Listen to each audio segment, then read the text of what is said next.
Il va de soi, lorsque les gouvernants rendent impossible la forme démocratique de conquête et d'exercice du pouvoir, ils encouragent de façon implicite l'émergence d'autres options. L'histoire nous enseigne quelques exemples illustratifs dans les luttes politiques menées à des endroits et dans des contextes différents dans le monde.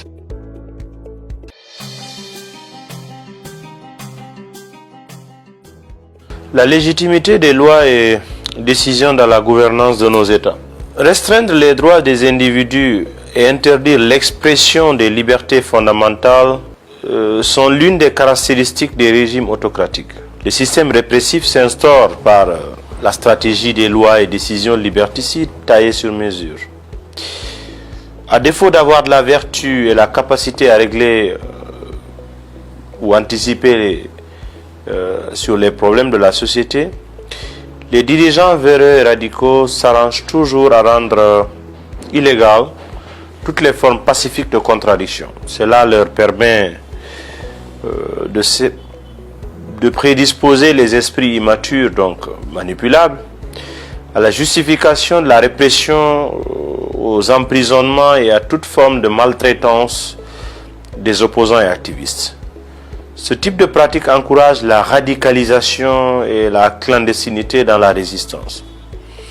Il va de soi, lorsque les gouvernants rendent impossible la forme démocratique de conquête et d'exercice du pouvoir, ils encouragent de façon implicite l'émergence d'autres options. L'histoire nous enseigne quelques exemples illustratifs dans les luttes politiques menées à des endroits et dans des contextes différents dans le monde. En Afrique du Sud, l'African National Congress, l'ANC, le mouvement anti-apartheid qui avait été interdit d'activité par les autorités prétendument légales et légitimes du pays, les partisans et leaders de la contestation étaient considérés comme étant des terroristes communistes. Donc leur répression sanglante y trouvait sa justification. Leur organisation était également sur la liste noire de plusieurs pays qui collaboraient avec le régime d'apartheid.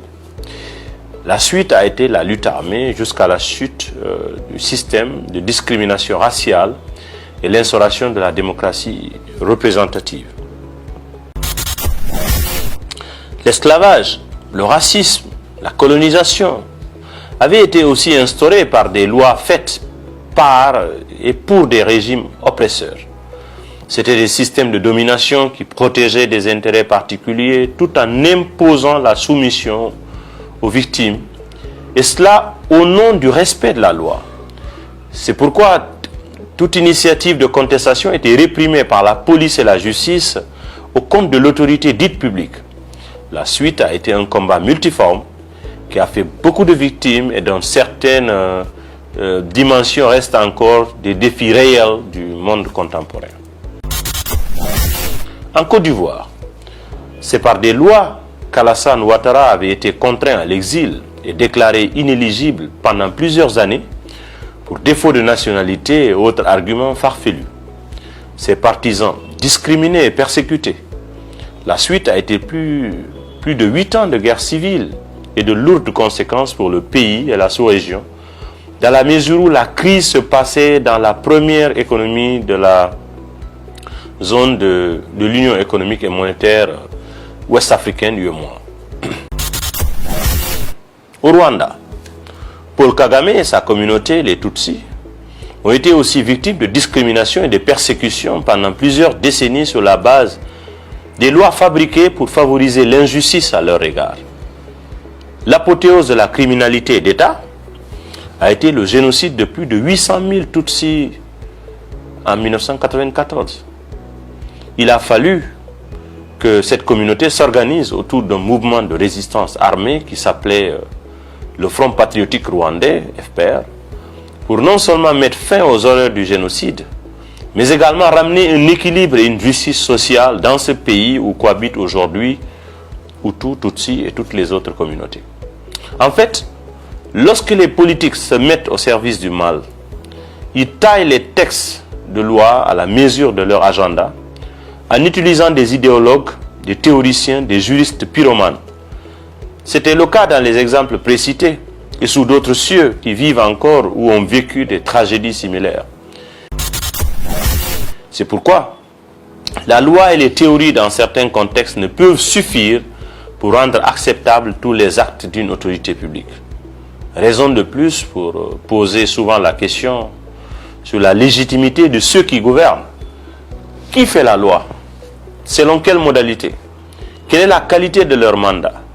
Sont-ils correctement élus ou nommés pour prendre des décisions d'ordre législatif, administratif pour l'intérêt général?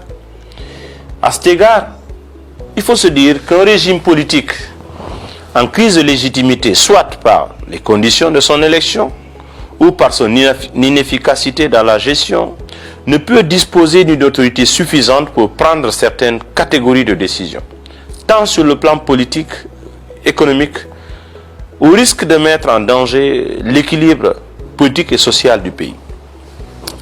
Parmi ces décisions les plus préjudiciables à l'avenir social et économique figure la question constitutionnelle.